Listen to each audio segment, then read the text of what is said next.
Welcome back to Barry Charles Footy Show, your one-stop shop for everything rugby league. And yes, indeed, you can see my new blackboard in the background. Big Willie Mason, the next New South Wales coach. Well, that is coming up on this channel, but we got more stuff to talk about before we get to that. And of course, we start off with Kalyn snubbing Origin is a blessing in disguise as the Knights push towards a possible top 8 in 2023 by upsetting the Raiders on Saturday afternoon footy. They're a chance for the big dance by sneaking into 8th spot. But there is another team emerging that could absolutely blow them away and sneak that 8th spot for them, which with the season, at the start of the season, everyone had written them off. About halfway through the season, they were flying. Then they've slightly dropped away. I guess you can guess at home what team this is that could flip the script and make a U-turn and return to the top 8. But more on that later. Let's get back to Ponga. Yes, Ponga is playing great footy over the last month. Also, he's really rolling high. Bradman Best has had a new lease of life since making the Origin team. Dominic Young's playing great footy, and what a shame he's going to the Roosters for Knights fans, because he's really starting to get into his own after a little bit of a struggle at the start of the season.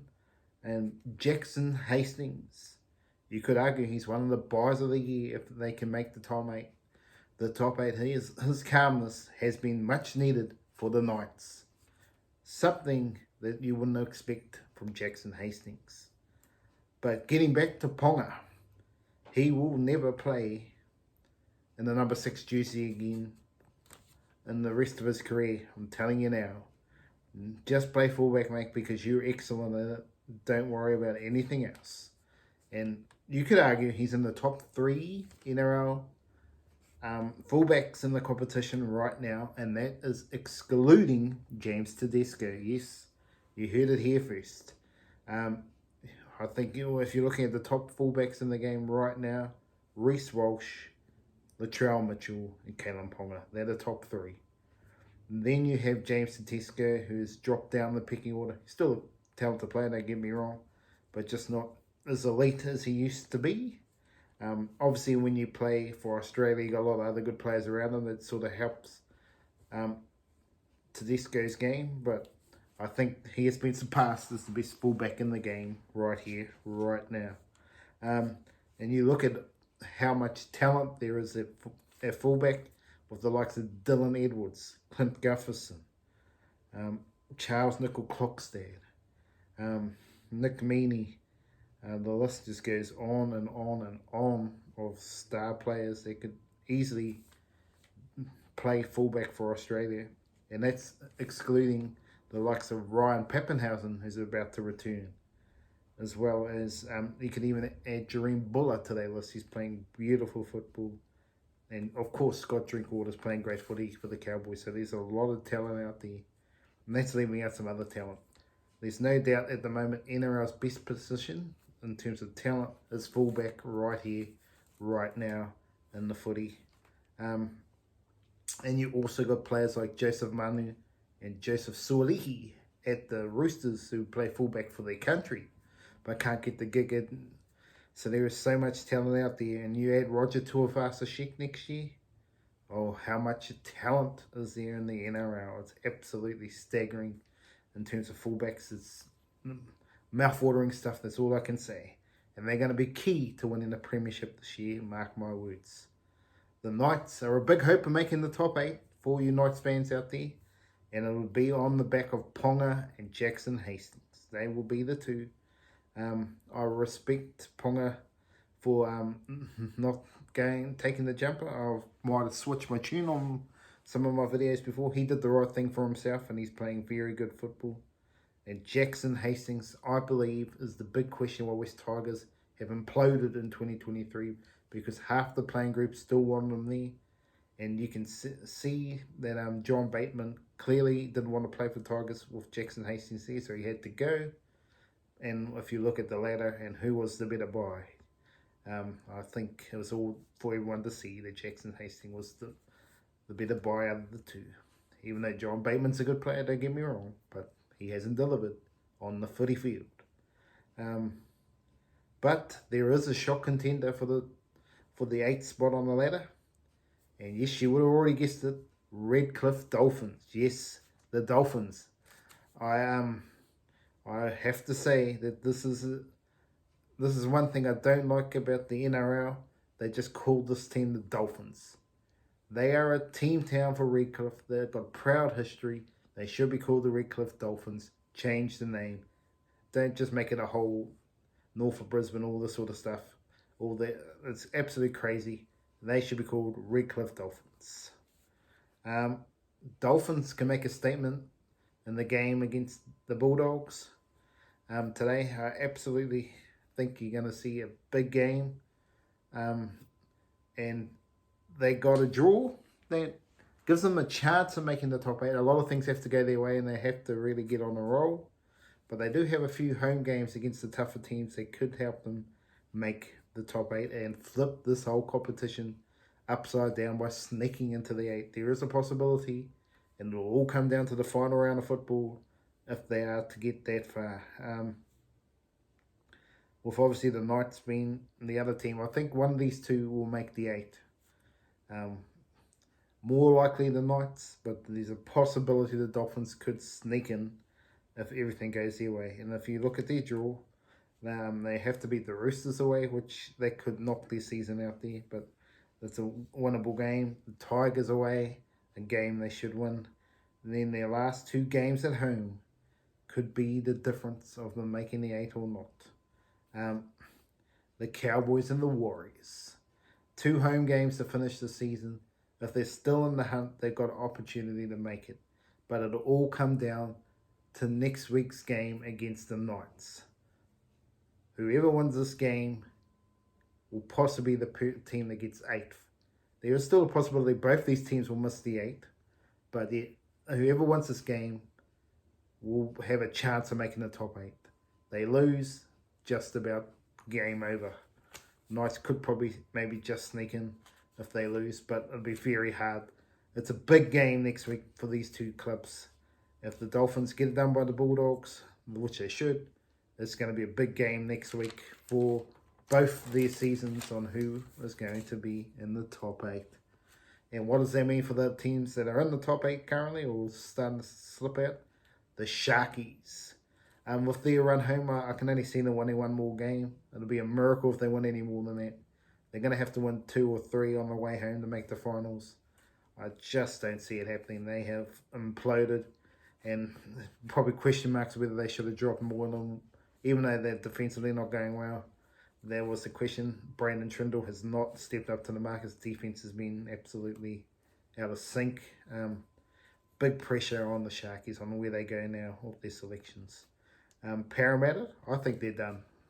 I really do. They just look lackluster, and they got too many troops out. Even though Dylan Brown is going to be back, but I just don't see it with this team getting it done. They're going to need a whole lot of luck to go their way.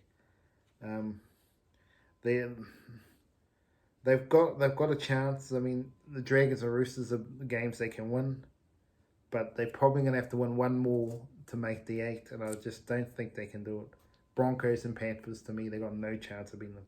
They got a chance to beat the other 2, but there is still a slim hope for the Roosters, but they got to win them all. So there's a possibility for the Roosters, but I can't see it. So I can't see it either for Parramatta fans getting it done, but Parramatta have proved people wrong before, and with their best team, there's definitely a chance. The Seagulls have a rough outside chance to sneak in. Going to need everything to go their way. The Eels, Sharks, Knights, and Dolphins all implode. For this to happen, there's a possibility, but I doubt it's going to happen. And if we go on the other side of the table, where is it going to be? I think the one certainty here is the Penrith Panthers will come number 1. But if the Broncos become number one, they are a true premiership contender. With their draw home, they have got to beat the Cowboys, Eels, Raiders, and Storm on the way home. If they win 3 of those 4 games, they will be the minor premiers. This is a big test for the Broncos, see where they are mentally. If they are, they'll get it done. But if they lose 2 of those games, and the Warriors win them all, the Warriors can finish second and have home final advantage against the Broncos. This is going to be a big finish to the season, and it could all depend on how the Dolphins are travelling coming to the final round, if they're a top 8 chance or not. It might help the Warriors or hinder their chances of the top 2 finish. But it'll be interesting to see how that goes going forward. Yes, but now let's get to the comments. Yeah, the comments below from our great fans out there. Thank you for leaving all your comments. But this one is from Rugby League History, one of my astute fans out there. Thank you so much for all your support of the channel. Really appreciate it. You responded to one of my videos a couple of weeks ago about Willie Mason being a potential New South Wales coach. This is what Rugby League History had to say. Willie Mason would be a good motivator, as in doing speeches to the players or being around the camp. But as a manager coach, I don't think so. Well, today's your lucky day. Willie Mason is here. Oh, just kidding. But yes, he's been great to the fans all his career. Old Widemu Mason, he's been very, very and all my meetings with him, he has been absolutely a pleasure to talk to. It doesn't matter if you've bagged him the whole game. As a Warriors fan, he'll come up and have a good yarn with you, as well as sign your autographs. He's just a totally good guy off the field. It's just been, he might be tough on the field and gives people a lot of shenanigans, as you can understand, on the field. You can remember him getting the stare from David Kidwell back in the day. What a hucker that was back in the day. Willie Mason talking it up. So interesting, because you could see Willie Mason being a wrestler, couldn't you? Just like The Rock, and maybe a movie star. Well, anyway, he's a generally good dude, and he could have the dealings of what New South Wales needs as a coach. I think he would give them their hard edge mentality, that all the players listening to him will buy in and want to bleed blue for the state. So he can get players like Boyd Cordner, Sam Burgess in there, who are hard-nosed as well and know how to work hard, as well as Danny Medeiros, who is my other potential New South Wales coach. I can see him being calm and relaxed as well and being able to do something for them.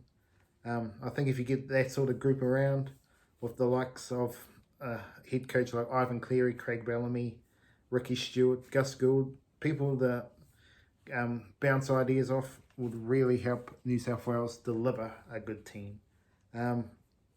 So I could see him being a dynamic coach, and he could really get it done. So thank you very much for replying there, Rugby League History.